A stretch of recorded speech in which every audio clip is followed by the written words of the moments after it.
Hello students. Today we'll finish off the chapter. We'll do the remaining portion. So we'll start with the topic, the graphical representation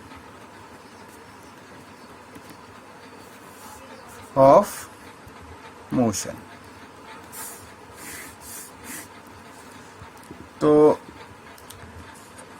in this we should know the distance time graph. तो distance time graph कैसे हम बनाते हैं, ये हमने बनाया, ठीक है। ये हमारी y एक्सिस हो गई, ये x एक्सिस हो गई। y एक्सिस पे हम डिस्टेंस ले लेते हैं और x एक्सिस पे हम टाइम ले लेते हैं, ठीक है। तो जब आपका when an object moves at a uniform speed, then the distance time graph will be a straight line, ठीक है। तो हमारी स्ट्रेट लाइन होती है, तो कैसे बनेगा, हमारा ऐसे बनेगा, ठीक है, डिस्टेंस टाइम ग्राफ, ठीक है। अब हमारा क्या है, हमारा हम ले लेते हैं एक पॉइंट ले लेते हैं ऑन दी टाइम एक्सिस, ठीक है, और एक हम पॉइंट ले लेते हैं ऑन दी डिस्टेंस एक्सिस। तो ये हमारा O ले लेते हैं इसको, ये हमारा A हो गया, ये हमारा B हो गया और ये हमारा C हो गया, ठीक है। तो जो ये स्लोप है हमारी OA, तो OA here represents the speed। यहाँ पे जो OA वो हमारी स्पीड रिप्रेजेंट करती है और इसको हम क्या कहते हैं, ये हमारा स्लोप होता है। हम बोल सकते हैं the slope of distance time graph indicates the speed. तो हम कैसे लिखेंगे स्पीड को, स्पीड क्या होता है, स्पीड क्या होता है, distance travelled upon time taken. हमारा स्पीड क्या होता है, distance travelled upon time taken. तो डिस्टेंस ट्रेवल्ड क्या हो गया, डिस्टेंस ट्रेवल्ड क्या हो गया, ये हमारा डिस्टेंस है ना, तो ये AB, और हमारा टाइम क्या हो गया, ये AC, ठीक है। टाइम क्या हो जाएगा AC, डिस्टेंस क्या हो जाएगा AB, तो AB अपॉन OB, ठीक है। क्या हो जाएगा AB अपॉन OB, ठीक है।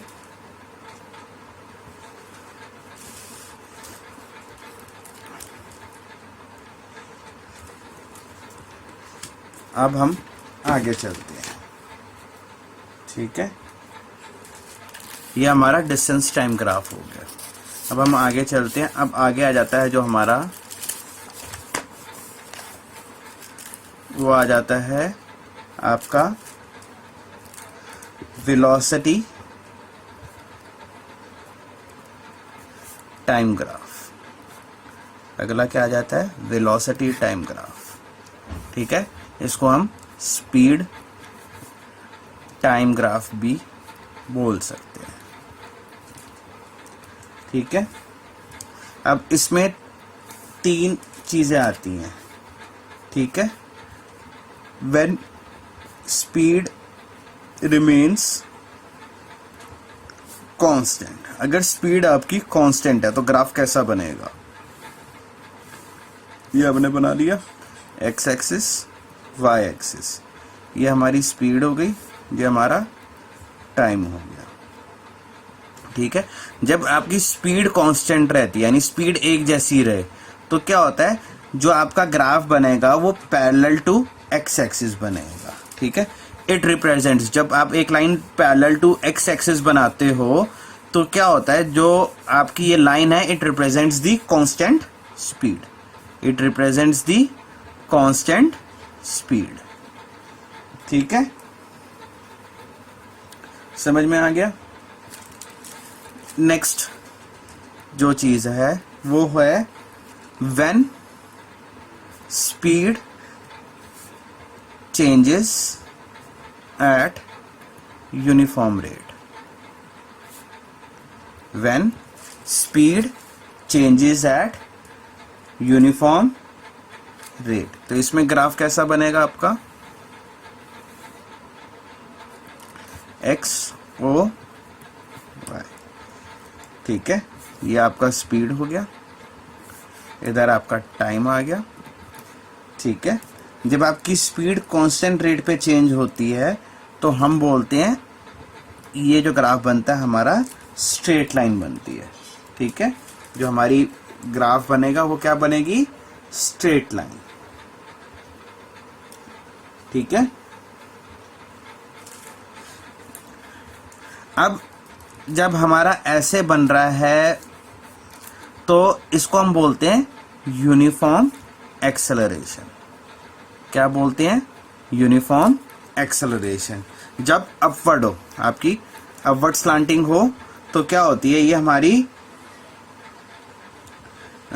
Uniform acceleration. यही अगर चीज आपकी ऐसे आए, ये टाइम हो गया आपका, X axis Y axis speed.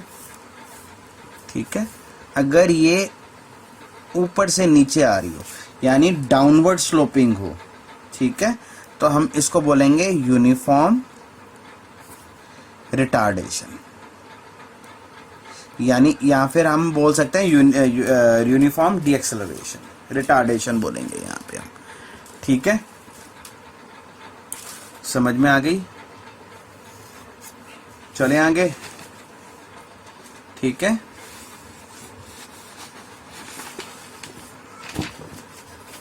अब थर्ड आ जाता है, जो आपका ग्राफ पता होना चाहिए आपको। थर्ड जो चीज आ जाएगी जो आपको पता होनी चाहिए, when speed changes eight non uniform rate. ठीक है, ये ग्राफ्स आपको पता होने चाहिए कैसे बनेंगे। तो इसमें कैसे बनेगा?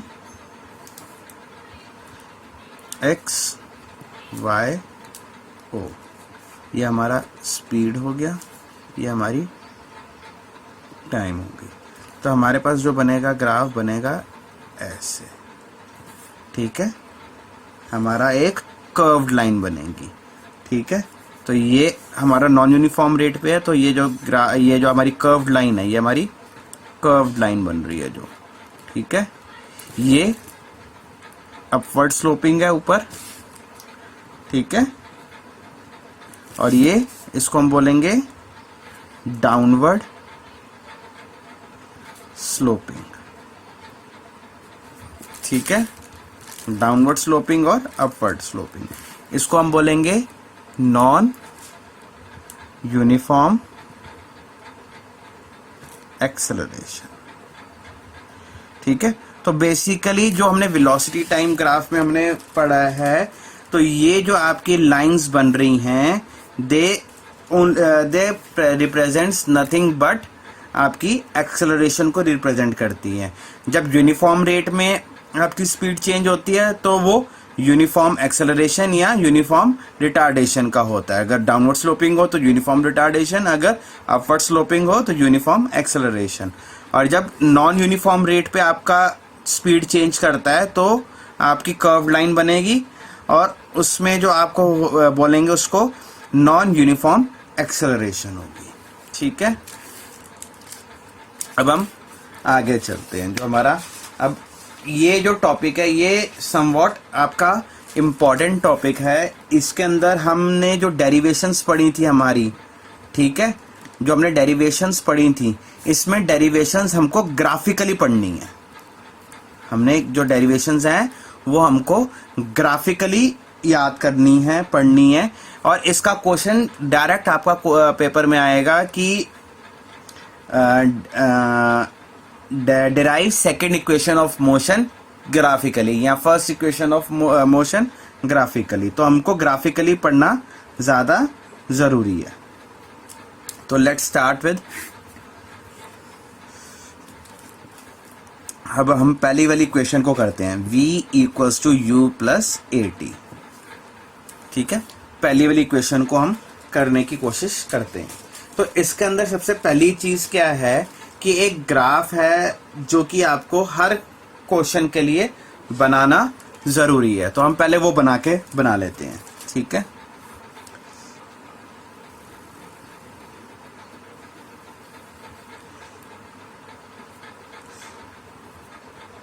ठीक है, this is y axis, this is x axis. ठीक है, ए,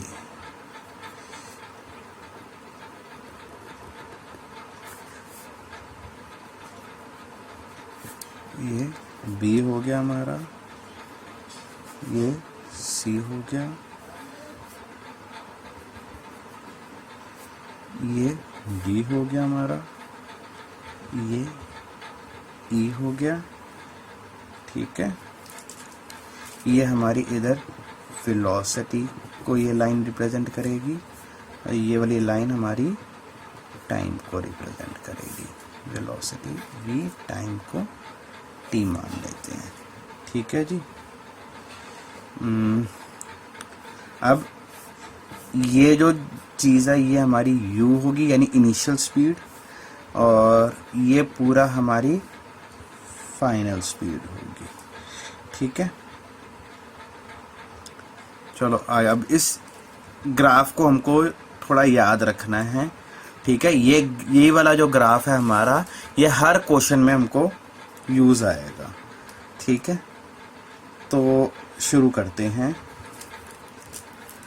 देखो क्या है इसके अंदर। सबसे पहले है इनिशियल वेलोसिटी। क्या होती है हमारी इनिशियल वेलोसिटी? होती है, हम u से रिप्रेजेंट करते हैं। अब इनिशियल वेलोसिटी यहाँ पे क्या है, ये वाली है, तो OA हमारी इनिशियल वेलोसिटी है। ठीक है, फाइनल वेलोसिटी हमारी क्या है? फाइनल वेलोसिटी v क्या है हमारी? पूरा BC, यहाँ से लेके यहाँ तक, तो पूरा BC। ठीक है, बट हम BC को क्या लिख सकते हैं? BC को क्या लिख सकते हैं? BD plus CD, BD plus CD। ठीक है, तो इसको हम 1 मार्क कर लेते हैं, इसको 2 मार्क कर लेते हैं, इसको 3 मार्क कर लेते हैं। ठीक है, अब BC क्या हमारा? V है। BC क्या है हमारा? V है। तो therefore V is equal to BD plus CD। ठीक है, ऑल्सो हमारा जो DC है वो OA के इक्वल है, तो हम इस OA की जगह DC लिख सकते हैं। ठीक है, also DC is equal to OA। DC हमारा किसके इक्वल है? OA के इक्वल। तो हम इस DC यानी ये जो CD लिखा हुआ है, CD लिखो DC लिखो, बात एक ही होती है।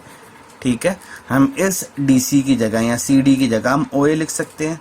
तो हम क्या लिखेंगे? So V is equal to BD plus OA। Okay, ठीक है, अब इस OA की जगह मैं क्या लिख सकता हूं? OA क्या है हमारा? U है, तो इसके लिख सकता हूं V equals to BD plus U। इसको मैं 4th मार्क कर लेता हूं। यहां तक समझ में आ गया? अब हमें किसकी वैल्यू चाहिए, बी डी की। हमको किसकी वैल्यू चाहिए, बी डी की। हमको बी डी की वैल्यू चाहिए। किसकी वैल्यू चाहिए, बी डी की। ठीक है, अब बी डी की वैल्यू कैसे निकलेगी, हम क्या निकालेंगे, हम एक्सेलरेशन निकालेंगे। हम क्या निकालेंगे, एक्सेलरेशन निकालेंगे। ठीक है,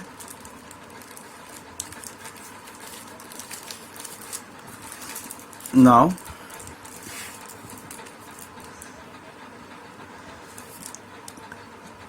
ए यानी acceleration A is equal to slope of line A B. Acceleration ये वाला पार्ट होता है ना, इसको हम एक्सेलरेशन ही बोलते हैं। ठीक है, तो एक्सेलरेशन क्या है, slope of line A B. ठीक है, तो यानी A is equal to, slope कैसे निकलती है, B D plus A D, B D upon A D, sorry B D upon A D. ठीक है, तो जो ए डी है, ए डी क्या है हमारा, ओ सी के इक्वल, और ए डी और ओ सी क्या है हमारा, टाइम टी है। ठीक है, तो A is equal to B D upon T. तो टी को उधर ले जाते हैं, तो बी डी क्या हो जाएगा, ए इंटू टी, यानी ए टी। ठीक है, समझ में आ गया। अब बी डी मेरे पास ए टी आ गया, बी डी की वैल्यू क्या आ गई मेरे पास, ए टी। तो इस बी डी की वैल्यू हम फोर्थ में डाल देंगे। तो मैं इधर ही कर देता हूं इसको। ठीक है, अगर पीछे लेके जाऊंगा तो थोड़ा सा खराब हो जाएगा। तो putting value of equation 5 in equation 4, तो v equals to B D की वैल्यू की जगह क्या आ जाएगा, ए टी।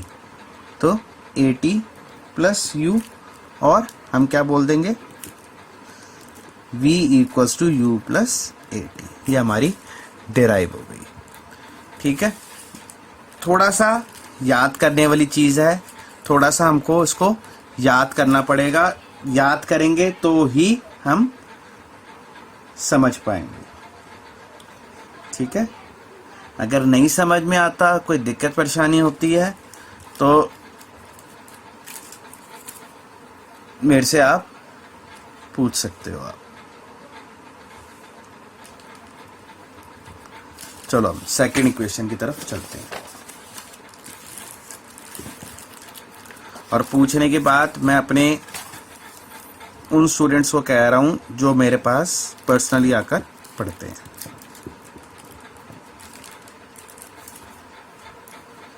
सेकेंड इक्वेशन को करते हैं, s equals to U T plus half A T square. ठीक है, अब इसमें भी हमको वो वाला ग्राफ दोबारा बनाना पड़ेगा जो हमने बनाया था, तो हम वो बना लेते हैं एक बार।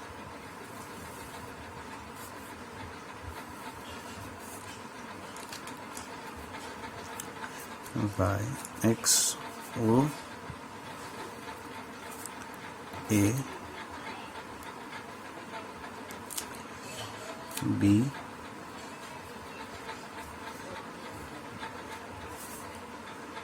c d और e। ये हमारा u है, ये हमारा v है, ये वेलोसिटी v, टाइम t। ठीक है, अब जो सेकंड इक्वेशन में जो है हमको, वो हमारा कैसे होगा। ठीक है, अब s जो है इट इज डिस्टेंस ट्रेवल्ड। ठीक है, तो बेसिकली जो डिस्टेंस ट्रेवल्ड होता है ना, ये हमारी जो ये क्या कहते हैं, ये ए बी लाइन है, इसके नीचे का जो ये पार्ट है, पूरा का पूरा जो पार्ट है, बेसिकली ये हमारा डिस्टेंस ट्रेवल्ड है। ये जो शेडेड पार्ट है, ये वाला जो मैं शेड कर रहा हूँ, ये डिस्टेंस ट्रेवल्ड है। तो हम इसको कैसे लिखेंगे कि distance travelled is equal to area of figure OABC। यानी ये जो पूरी फिगर है, ये वाली जो फिगर है आपकी, ठीक है, ये वाली जो फिगर है, ठीक है, इसका एरिया। अब इसका कैसे लेंगे, इसको हम दो पार्ट्स में डिवाइड कर देंगे। ये देखो, ये जो है ये हमारा एक रेक्टेंगल बन रहा है, ठीक है, और ये जो है ये एक ट्राइंगल है। तो इन दोनों का जो एरिया है जब हम ऐड करेंगे तो इस तरह बन जाएगा ये। तो इसको बोलेंगे एरिया ऑफ फिगर, कैसे निकालेंगे, area of rectangle OADC plus area of triangle ABD। ठीक है, समझ में आ गया। अब एरिया ऑफ रेक्टेंगल OADC क्या होगा, ये इंटू ये, लेंथ इंटू ब्रेथ। तो लेंथ ये T बोलते हैं इसको। तो यानी OA इंटू OC। OA क्या है हमारा U और ये क्या है T, तो ये हो जाएगा UT। ओके, फिर एरिया ऑफ ट्राइंगल ABD क्या है, half into base into height. Half into base into height होता है। बेस क्या हो गया AD, half into AD into height BD। AD into BD, half into AD क्या है आपके पास T है। AD क्या है आपके पास T है। जितना आपके पास ये T होगा, ठीक है, उतना ही ये T होगा, ठीक है। और BD क्या है, BD हमने जब पिछली वाली इक्वेशन की थी उसमें BD की वैल्यू हमारे पास क्या आई थी, ये आई थी 80। BD की वैल्यू क्या आई थी हमारे पास 80 आई थी। इसी BD की वैल्यू को 80 को हम वहां यूज कर लेंगे, ठीक है। तो हाफ 80 स्क्वायर हो गया। ये नहीं है कि अगर आपको सेकंड इक्वेशन ऑफ मोशन आए लिखने को तो आप BD की जगह सीधा 80 डाल दो, नहीं। उस केस में क्या होगा, आपको ये वाला जो पार्ट है, ये वाला जो पार्ट है, ये वाला, ये करके दिखाना पड़ेगा, ठीक है। तो डिस्टेंस ट्रेवल्ड क्या लिया था हमने, area of rectangle DC plus area of triangle ABD। Area of rectangle distance travelled क्या है आपके पास S, ये क्या आया UT, plus area of triangle ABD क्या आया ऊपर से, हाफ 80 स्क्वायर। आपकी ये डिराइव हो गई सेकेंड इक्वेशन, ठीक है, समझ में आ गया। और 3 नंबर 4 नंबर तक का ये क्वेश्चन आ सकता है। मोस्ट प्रोबेबिलिटी में 3 नंबर में आता है, ये आपके जो यूटीज वगैरह होते हैं, ठीक है।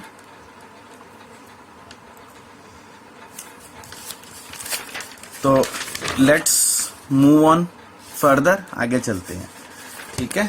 अब हमने क्या करना है, हमको third equation of motion derive करनी है। थर्ड इक्वेशन ऑफ मोशन क्या है आपकी, V square equals to U square plus 2AS।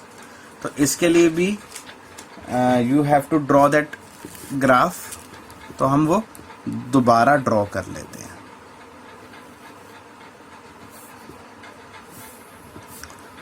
X Y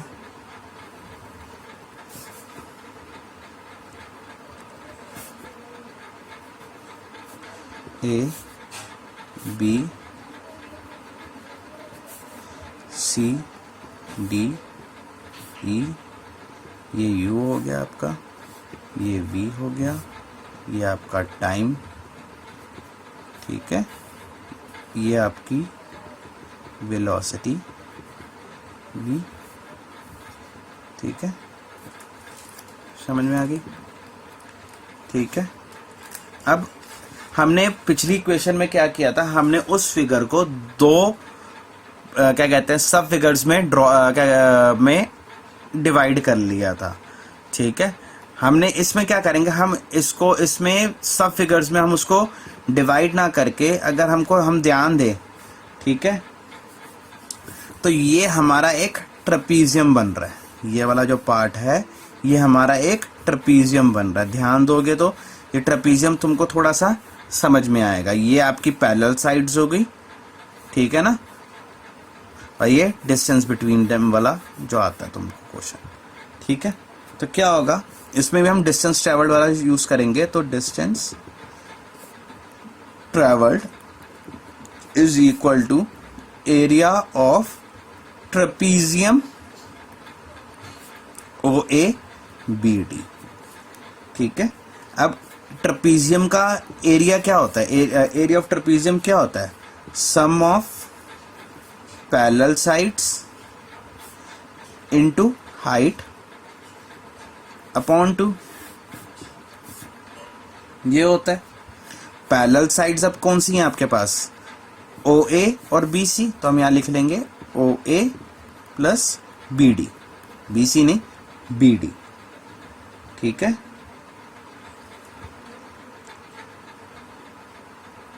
some of parallel sides, ठीक है, OA प्लस BD, ये D ले लेते हैं इसको और इसको C ले लेते हैं। ठीक है, ठीक है, और इनटू हाइट इज, हाइट क्या हो गई आपके पास OC, ये वाली हाइट हो गई। ठीक है, अपॉन 2। ठीक है, अब OA क्या है आपके पास U और BC क्या है V, तो S is equal to U plus V into OC क्या है T अपॉन 2। ठीक है,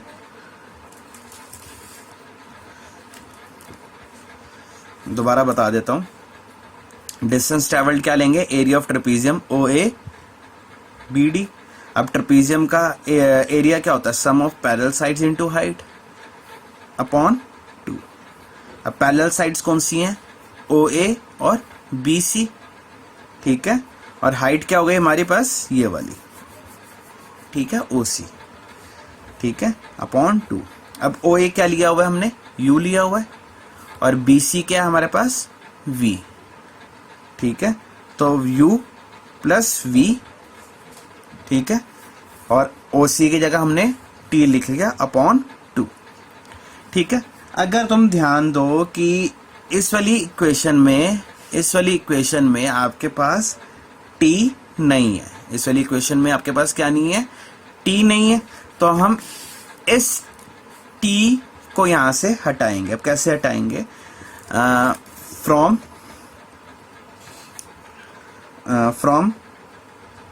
फर्स्ट इक्वेशन ऑफ मोशन क्या है हमारे पास, V equals to U plus AT, तो ये U इधर ले जाएंगे तो V minus U equals to A into T। ठीक है, अब T को यहीं पे पड़ा रहने देंगे, तो इधर नीचे आ जाएगा डिनोमिनेटर में आपके पास A। ठीक है, ये आ गया, इस T की वैल्यू हम इसमें डालेंगे, तो इसको हम 1 मार्क कर लेते हैं ऊपर। तो putting value of T in equation 1, तो S is equal to U plus V, यहाँ V प्लस U लिख लो, क्योंकि ये V माइनस U है तो आसान हो जाएगा हमको करना, V माइनस U। ठीक है, अपॉन 2A हो गया। ठीक है, कैसे हो गया बता देता हूं तुमको, तो इस T की जगह मैंने V माइनस U, 2 तो था ही, और इसका A हो गया। अब समझ में आ गया। ठीक है, तो s equals to v plus U, v minus U क्या हो जाएगा, v square minus U square, v square minus U square upon 2a। ठीक है, 2a आप उधर की तरफ ले जाओ तो 2as equals to V square minus U square, U square भी उधर ले जाओ तो 2as plus U square equals to V square, और इसको लिख सकते हो V square equals to U square plus 2as। आपकी ये सेकेंड इक्वेशन भी डिराइव हो गई। ओके जी, समझ में आ गया। थोड़ी सी टफ लगेगी इनिशियली आपको, पर 2-3 बार अगर तुम उसको प्रैक्टिस करके करोगे तो तुमको समझ में आ जाएगी। ठीक है, बेसिकली सबसे इंपॉर्टेंट चीज है ये ग्राफ। ठीक है, ये आपको अच्छी तरह से याद करना है। जो हम अब लास्ट टॉपिक है हमारा, उसका चैप्टर का जो लास्ट टॉपिक है वो है यूनिफॉर्म सर्कुलर मोशन। तो क्या होती है, when a body moves in a circle, ठीक है, it is said to be in circular motion। ठीक है, अब इसके अंदर एक चीज पता होनी चाहिए तुमको कि when a body moves along a circular path, जब एक बॉडी सर्कुलर पाथ में मूव करती है, then its direction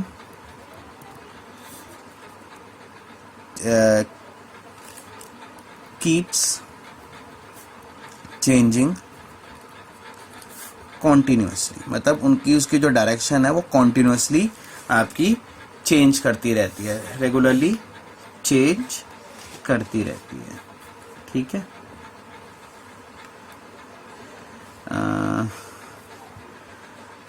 बाकी 2-3 चीजें और बता देता हूं इसके अंदर मैं कि when a body moves in a circular path, ठीक है, with uniform speed, then its motion is called uniform circular motion। ये पता होना चाहिए तुमको। ठीक है, और the force needed to make an object move in a circular path is called centripetal force। मतलब क्या हुआ, दोनों डेफिनेशंस का क्या मतलब है कि जब एक बॉडी सर्कुलर पाथ में मूव करती है यूनिफॉर्म स्पीड के साथ वो सर्कुलर पाथ में चल रही है, तो उस वाले मोशन को हम यूनिफॉर्म सर्कुलर मोशन कहते हैं। और दूसरी जो डेफिनेशन है कि किसी भी चीज को जब हम सर्कुलर पाथ में घुमाते हैं तो जो फोर्स नीडेड होती है वो उस फोर्स को हम सेंट्रीपेटल फोर्स कहते हैं। मतलब किसी चीज को गोल घुमाने के लिए जो फोर्स लगेगी उसको हम सेंट्रीपेटल फोर्स बोलते हैं। ठीक है, बाकी जो चीजें हैं वो बेसिक चीजें हैं, जैसे आपका कि जो डिस्टेंस ट्रेवल्ड होता है, जैसे आप सर्कुलर पाथ में बना लेते हैं, उसका सर्कल बना लेता हूं एक। ठीक है, अब डिस्टेंस ट्रेवल्ड क्या होगा, जो ये अलोंग दी एजेस वाला जो पार्ट होगा वो हमारा डिस्टेंस ट्रेवल्ड होगा, पर सर्कल में हम इस चीज को क्या बोलते हैं, सर्कल में जब हम इस चीज को क्या बोलते हैं, हम उसको बोलते हैं सरकमफ्रेंस। तो डिस्टेंस ट्रेवल जो होता है वो सरकमफ्रेंस के बराबर होता है, equal to circumference of circle. और सरकमफ्रेंस ऑफ सर्कल का फॉर्मूला क्या होता है, 2πr। ठीक है। इसी तरह स्पीड, स्पीड क्या होती है, डिस्टेंस अपॉन टाइम। अब डिस्टेंस क्या है आपका इस केस में, 2πr, और टाइम क्या हो जाएगा, t। टाइम हम t मान लेंगे। ठीक है, समझ में आ गया यहाँ तक।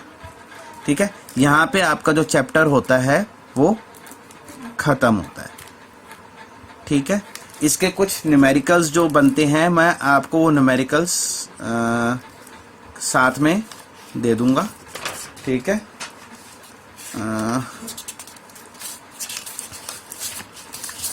बाकी एक क्वेश्चन था जो मेरे को करवाना था आप लोगों को, find the average speed of a बस if it moves from point A to point B at a speed of 30 km per hour and returns at a speed of 50 km per hour।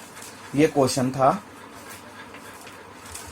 जो हमने discuss करना है। ठीक है, तो इस question को हम डिस्कस करते हैं।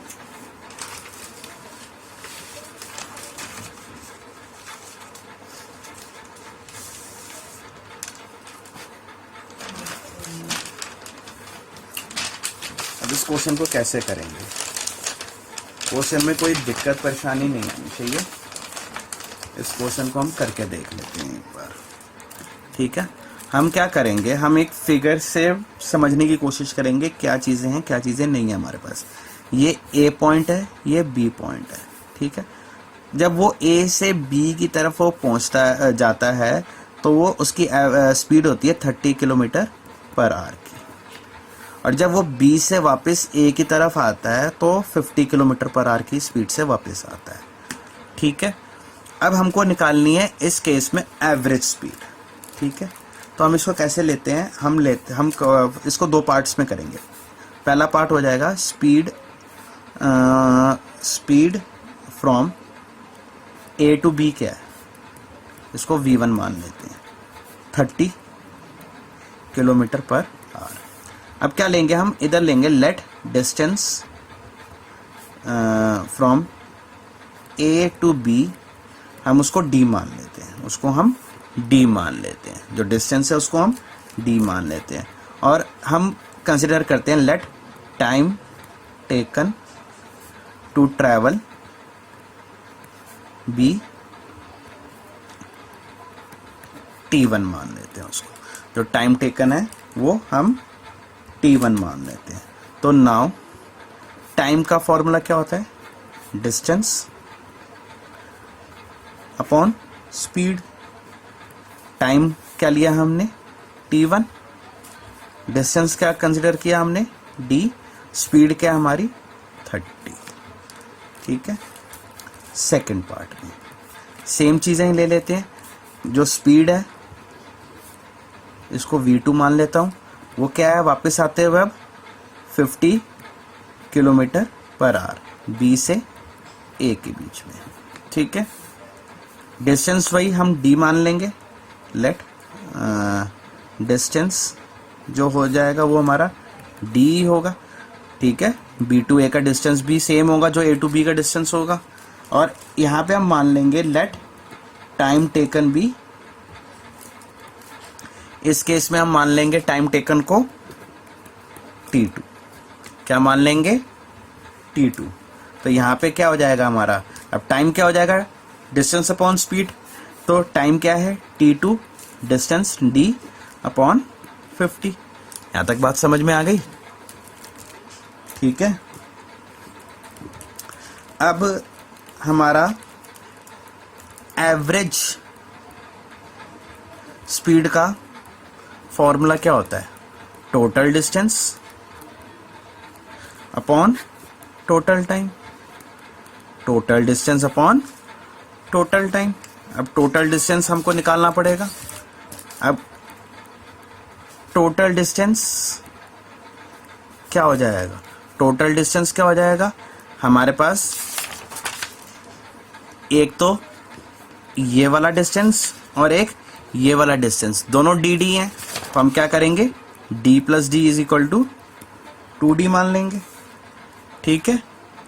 और टोटल टाइम क्या हो जाएगा हमारे पास, t1 प्लस t2, ठीक है। अब t1 जो टाइम है वो क्या आया हमारे पास, t1 टाइम जो आया d/30 आया, और t2 टाइम जो आया d/50 आया। तो यहाँ पे हम लिख लेंगे d/30 प्लस d/50, ठीक है। दोनों का एलसीएम लिया, एलसीएम आया 150, 30 की टेबल में 150 आता है 5 ज़ा, तो ये हो जाएगा 5d, 50 की टेबल में 150 3 ज़ा प्लस 3d, तो ये आ जाएगा 8/150t, ठीक है। अब हमारे पास एवरेज स्पीड का हमने फॉर्मूला लिखा था पीछे, total distance upon total time. तो देखो 2d हो गया हमारा total distance divided by total time, तो 2d इंटू 150 अपॉन 8d, ये मल्टीप्लाई में कन्वर्ट करके ये आपका हो जाएगा, d से d कट गया, 2 1 ज़ा 2 4 ज़ा 4 2 ज़ा 4 2 2 ज़ा 4 और 75, तो ये आ जाएगा 37.5 किलोमीटर पर आवर। ये आपका आंसर आ गया, ठीक है, समझ में आ गई। तो यहाँ पे हम आज का ख़त्म करते हैं और आपका चैप्टर भी निपट गया।